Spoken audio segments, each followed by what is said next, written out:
Hello and welcome. Today my guest is Marian Mitchell. Welcome to you, Marian. Thank you.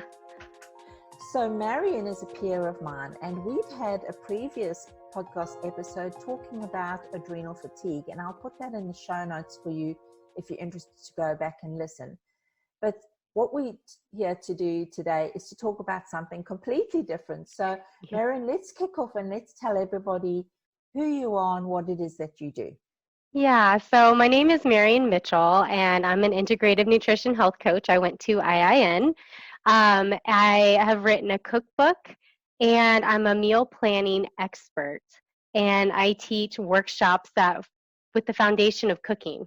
That's a skill that not a lot of people have, and it's one of those things that you need to do to master health. My goal is just to bridge the gap between knowing what you need to do to get and then stay healthy and making it work realistically in your everyday life, because life is busy. I work now out of a multi-doctor practice called Holistic Urgent Care in Scottsdale, Arizona. And in that practice, we work with a lot of people who are chronically ill, and we find the root cause, and then we work on getting them back to healthy. And I have a lot of fun, and in that I work with patients who have been put on specialized diet plans to help with their recovery. And when people just really struggle, I'm able to come in and make that a lot easier for them. Yeah. And so you talk there about specialized diets. So what is a therapeutic diet and who are they aimed at?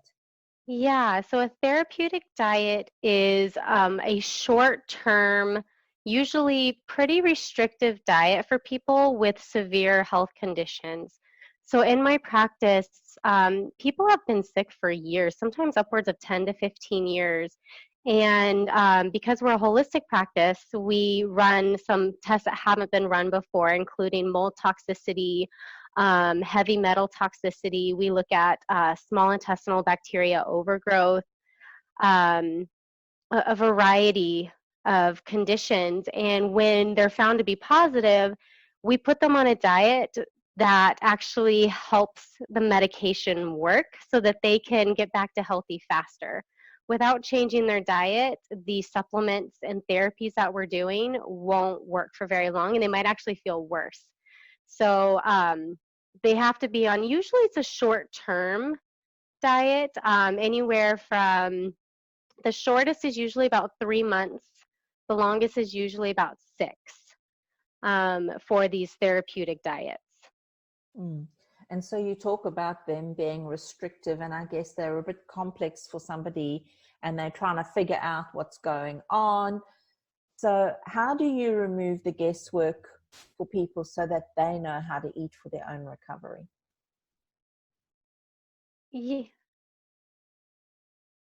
Yeah. Can you hear me?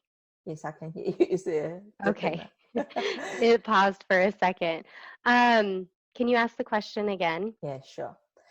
So therapeutic diets are restrictive and they can obviously be complex for people to navigate. So how do you remove the guesswork for them so that they can eat for their own recovery? Yes. So what happens is when I first joined the practice, they gave me a rundown of the typical chronic diseases that people are struggling with and their protocol. And they gave me like a 10-page packet, and it's just a list of cans and can'ts and do this and do that. And I mean, even for someone like me, I was like, whoa. So I sat down and they gave me some books to read, and the ones that I was familiar with, I was able to kind of just breeze through, get a refresher. Some of them I was reading like 2 or 3 books and just diving in. And what I do is the doctors handle the prescriptive side of things and diagnosis. So I'm able to come in and focus on the emotional support, because that's pretty overwhelming. But then by taking the guesswork out of it, I'm the one reading these books. I'm going to the resources. I'm looking at the handout, and I'm looking at what can they eat, what can they do. Where I went to the store and I'm looking for all the foods, all the shortcuts available. So I'm spending the hours and hours and hours looking through all the foods, writing them all down in a really broken down way so that they can go to the grocery store and be like, I can eat this. Because who wants to focus on the can't? That's just depressing, right? You need to know what you can't, but you don't want that to be the focus. Like, because then you're just left with, what do I eat?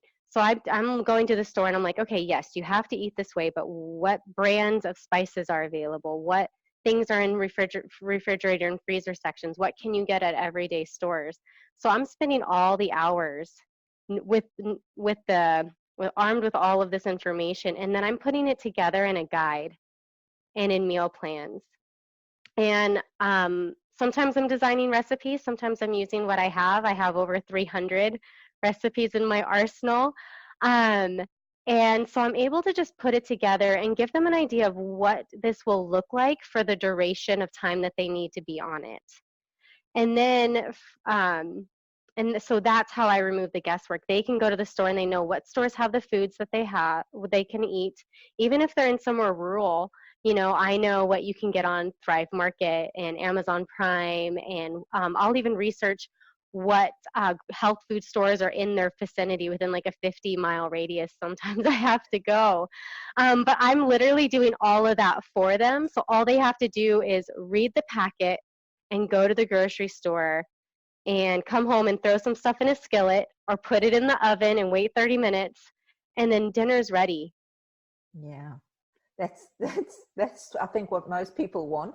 So we both talk about a concept called crowding out. So instead of focusing on the things they can't have, is eventually remove the need for those things by adding things in. Right. So how does this apply to the therapeutic diets that you create? Yeah. Well, first of all, by focusing on the can, and a lot of times people are coming from a place where they don't cook. They're buying restaurant food or TV dinners. They're eating on the go at Starbucks or wherever, whatever coffee shops in their area. They have food at work.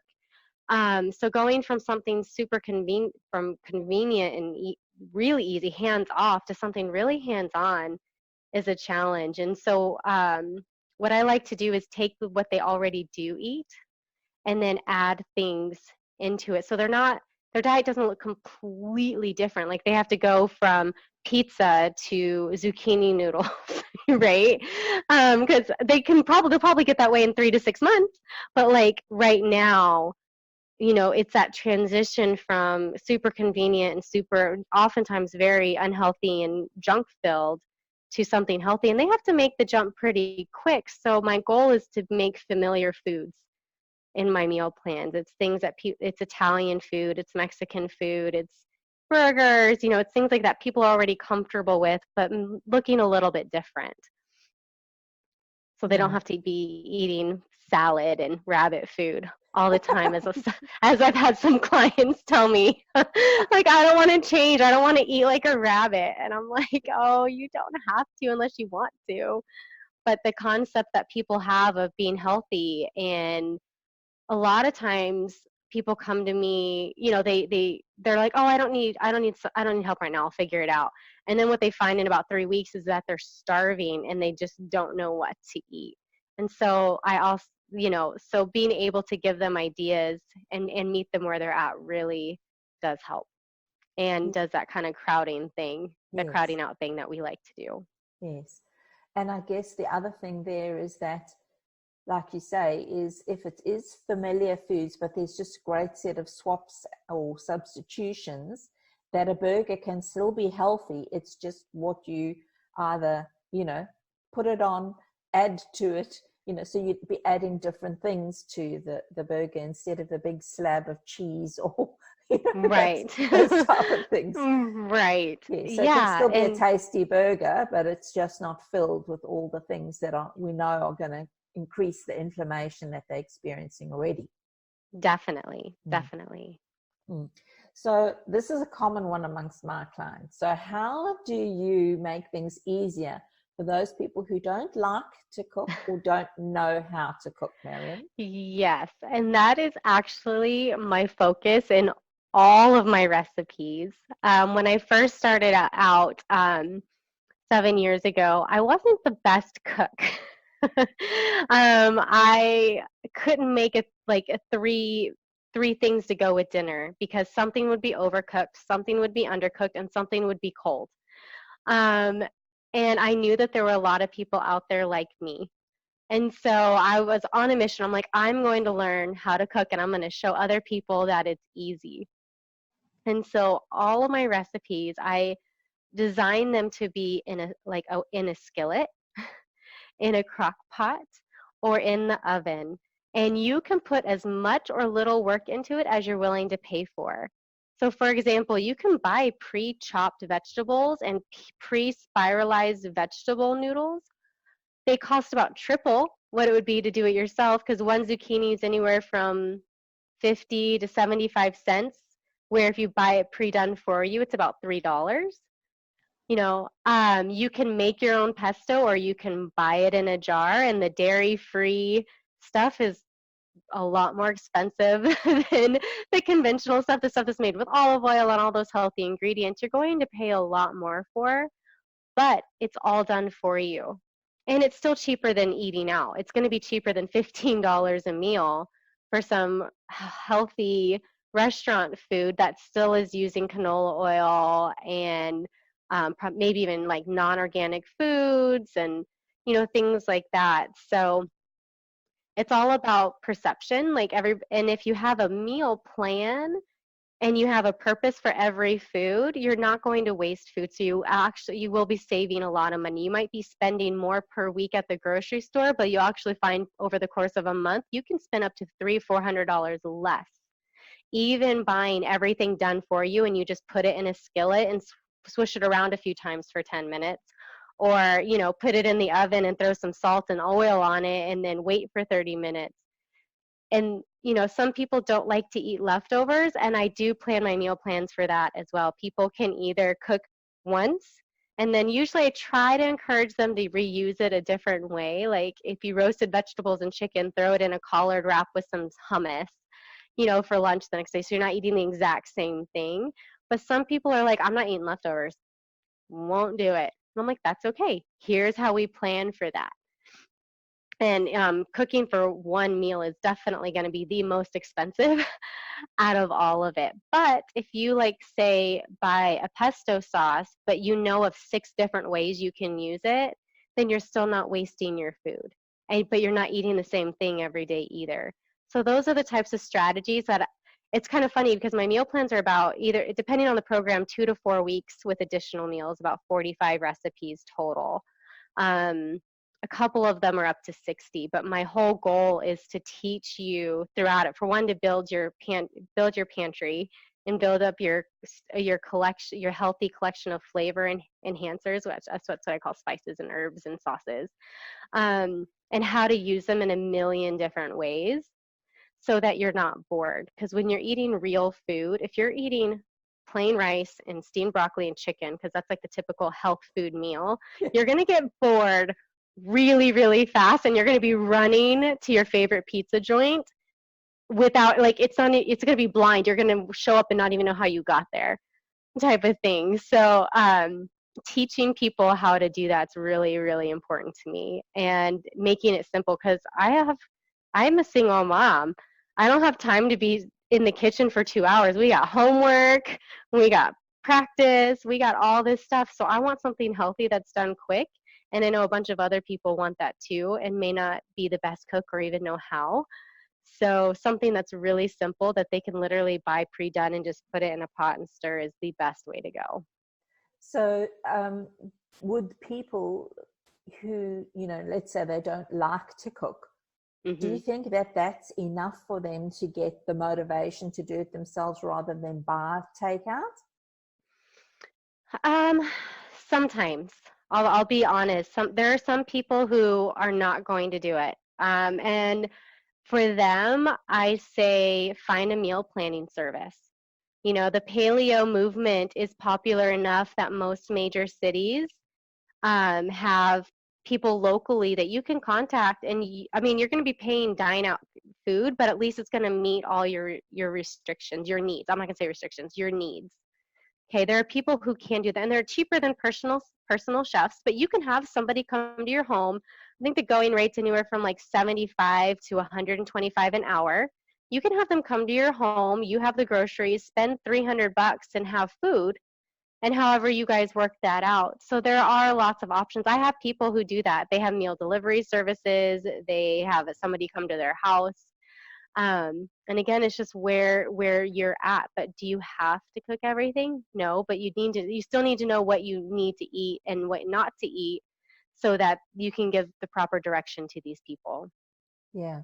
And so what happens when you're on this therapeutic diet and you are on the run? What were some of the things that you'd recommend for people typically? You know, Yes. you don't want to be going to Starbucks and eating No. a croissant and ham and cheese, you know. So Right, what are some of the things you exactly. recommend there? So in my guides that go along with the meal plans, I address just that. And it really just kind of depends on the diet. So for example, if somebody has a mold toxicity, they're eating extremely fresh. And I know for people who listen around the world, they're probably like, and because most people around the world go to the store for every meal and get something fresh and then come home and make it. But here in America, we don't do that. It's people can shop once and eat for an entire month because Wow. everything's canned and boxed and all of that stuff. So on a low mold diet, you have to eat extremely fresh. And that's probably one of the hardest diets for people to transition into. Um, but somebody who's like, they can't eat oxalates, because they have recurring kidney stones, they have a lot more options. And so in my guide, I'm able to kind of lead them through. Someone on a low mold diet, they're going to have to go to a grocery store. Yeah. And so what can they eat on the run? That changes things. But if they know, they can plan. And part of my thing is like in my guides, I talk about if you're on the go, like let's say you travel for work, you need to know where the closest grocery store is on the way to the airport to your hotel. You need a hotel room with a fridge, get a corporate suite that has a little kitchen, Yeah. and plan ahead. That's what you have to do. On a therapeutic diet, you have to make sure you have a plan for everything and you're prepared. The mental workload for that can be hard at first, but I always tell people it's only hard for the first 21 days. That's when it takes the most mental effort. And after that, it starts to become second nature and it gets a lot easier. So anybody can do anything for 21 days. So it's like, okay, if I have to focus really hard for 21 days, but it's going to get easier, they're willing to do it for 21 days. Right? It's that 2190 thing that people talk about a lot. Yeah. And it's true. So you talking about, people on a special diet. I do that regardless because like you, You have to. gluten free and dairy free. So for me, when I plan my travel, I plan that I will be staying in an Airbnb, preferably that's got a kitchen, and that there is a supermarket within walking distance. That's how I plan my holidays. I don't actually plan it just based on the location. I'm planning it based on those particular needs. And then I know that I can eat my breakfast and my dinner at home and maybe pick up something for lunch along the way, or even pack a little lunch and go and eat it in a beautiful place. So I've been living like that for years. So I'm in the same boat. Yeah, it's interesting that we do that. So you mentioned that somebody would be on a therapeutic diet from anywhere from 3 to 6 months. So then what comes next? Based on what they've done, what would normally come next? So after that, I always tell people you don't want to end back where you started. And if you go right back to your old habits, I'm going to see you again in 2 years. And I don't want to. I want them to continue feeling amazing. So I like to work on a transition off of it where you start, what can you start including? What are the smart things you can start including? So for an example, somebody who, they get their blood work and they do their testing and we find that the mold is finally out of their system, right? And it's out of their home and everything's good and they're feeling great again. It's like you can start adding in these foods, and they will find their tolerance. It's teaching them to say, hey, if a food makes you feel bad, don't eat it. Yeah. But like, so if somebody, what we call them are the low mold, or the mold sensitive individuals, which is about 15% of the population, like things like corn and raw nuts and things, because they travel so far, are high mold foods. You probably should keep them to a minimum. So if you feel nauseous or mucusy or something after, pay attention to that and honor that. But does but then you can still, now you can eat leftovers, so you can meal prep, things like that. So it's like how to transition off of it without going back to junk food. Mm. And most of the time they feel so good that they're really excited for the next transition. And I have just like, I have the therapeutic diet meal plans, and then I have just healthy eating meal plans. So they can either do a coaching session or they can just transition onto one of those. And that way they still have the habit, because it is easy, like, oh, I can eat everything. I'm so excited, right? If we could suddenly eat gluten and dairy, we'd probably go out and eat a pizza, but we wouldn't want to eat it every day, right? So I do like to when people, that's where the don't list does come in handy, because then they can slowly start adding stuff in. And then I also like to educate on, here's the things you probably want to avoid in general, and here's why. Um, uh, so there is like a transition off as well that I do Mm. recommend. So you don't have to be as restrictive, but you don't want to go back to eating junk, and you probably still want to plan, just because you don't want to go back to feeling bad again. Yeah. And if you could tell somebody just one thing that would support them, what would that one thing be? Because we've talked about a lot of things and people are probably thinking, wow, there's a lot of things to do. One thing to support them on a therapeutic diet, um, I think it would just be that, you know, it's okay to be sad.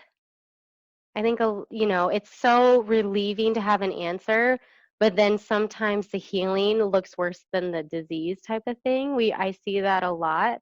Like sometimes, like it's so much more work. And so I always tell people it's okay to feel sad and mad. Go ahead and feel it so that you can get it out, and then let's get a move on it so we can go back to so we can get to feeling good, and then we don't have to live this way anymore. Mm. You And know, I think the reality is that the choices that they've made that got them into that state didn't happen overnight either. right, So I suppose it's also a little bit of grief around the choices that they've made, right, recognizing that actually this didn't need to be my lot in life. And yeah, that we've made choices that have consequences and not all good consequences. So right. yeah, Yeah, there's and it's definitely a lot of grief that happens, and a mm, lot of anger. Sometimes I've lately gotten a few people who are just angry. And I'm like, it's okay. I'm like, but don't beat yourself up over it. Like, feel it, get it out, journal, meditate, go take a kickboxing class, and get it all out. And then let's get back to focusing on the positive again. But I do find a lot of people, what's the word for it? A lot of people just feel bad that they're so angry or they're so sad, and the doctors are like, this is what you got to do. Like, if you want to get good, this is what you got to do. Just do it. And it's like, okay, I will, but this is really hard and really scary. And then there's also the fact that they felt this way for so long. Who are they without these things? So it's a really complicated thing. Like, yes, I want to be compliant. I want to do what you're telling me. I want to feel good, but there's all that other stuff. And it's like, work through that. This is a tool, and it's a really helpful tool, because the meal plans are a really helpful tool, because they allow you to know what it looks like and what you can eat, instead of feeling like I can't eat anything. So that removes that portion, but also work on the emotional side of it, because you don't want to bottle that up, because that's the stuff that causes self-sabotage later. Even for the people who are really, really good and strict for the treatment plan, but then revert back because of all of that old feelings coming up. So if you work through that on the other side, life is going to be even better than we could imagine. But we yeah, got to let that's go of that stuff. So true, because it's not just about the food, it's not just about the shape the body's in. So it's the physical, mental, emotional, and soulful stuff. It's all integrated, and that's what we are. We're not sort of just a body. We're actually the body, mind, and soul. So it's important to acknowledge that. So thanks for sharing that. And so, Marian, what are your tips for living fabulously? So my tips for living fabulously are to make sure I love the clothes in my closet. This has been a big focus for me this year. Is getting rid of anything that I look at and I'm like, because I would just look at my closet and get so depressed. And I was like, nope, I'm not doing that anymore. And so I tossed everything. And here we have a store called Goodwill, and they have 50% off days. And so I go and I spend hours looking through everything and find like the cutest stuff. And so I've completely redone my wardrobe, and that has just, I look every day, I'm always just so excited to figure out what I'm going to wear. And that's just been such a huge mental thing for me to feel good. Another thing is I have to exercise. Like that's like my sanity. And so I kind of got away from it for a while, and I started feeling really anxious and like easily stressed. And I was like, I got to get back to the gym. So that's one thing that's important to me. And I love strength training and yoga. So I build at least 3 days a week into my schedule. I sit down every week and I look at what do I have going on and where can I fit these things in. And it has been a game changer for my mental outlook on things and my ability to handle stress. And I've always known that, but life gets busy, and so I kind of like, it falls to the wayside because I get more clients and, all that stuff that goes into onboarding and then travel and kids and school. And there's just always something. So building that back in has been pretty essential. And then my third thing is sleep. I have to make sure I get plenty of sleep. And so I have been very diligent about my strategies for like not keeping my phone near my bed and winding down. And doing that for my kids too. Adjusting my schedule so I can sleep in a little bit longer has made a world of difference. Yeah, beautiful tips right there. And you can find Marian Mitchell at her website, which is roadtolivingwhole.com, and also on Facebook on Road to Living Whole. So Marian, there's some great ideas there. So whilst we know that a therapeutic diet is for a specific purpose, so there's a specific underlying disease that it's focused to resolve, it is a limited time frame. So like people often say that they don't like restriction, they don't like being told what they can and can't eat, but sometimes it's necessary. We get that for the body to heal, so we're creating the conditions for the body to heal. But I love how you've also talked about not only knowing what to do, so having the guide that you provide them, but also actually acknowledging that there are emotions attached to maybe the loss or the grief around, what was, and then who will they be without that disease if they've been sick for, like you said, up to 10 years, which is really important. And I think that's one of the things that I addressed in my book, Open a Dark Tunnel, because it is, sometimes you get defined by your illness, but you are not your illness. And so therefore you need to have that level of support around you. So thanks so much for sharing your wisdom today and being with me here on the show. My pleasure. Thank you.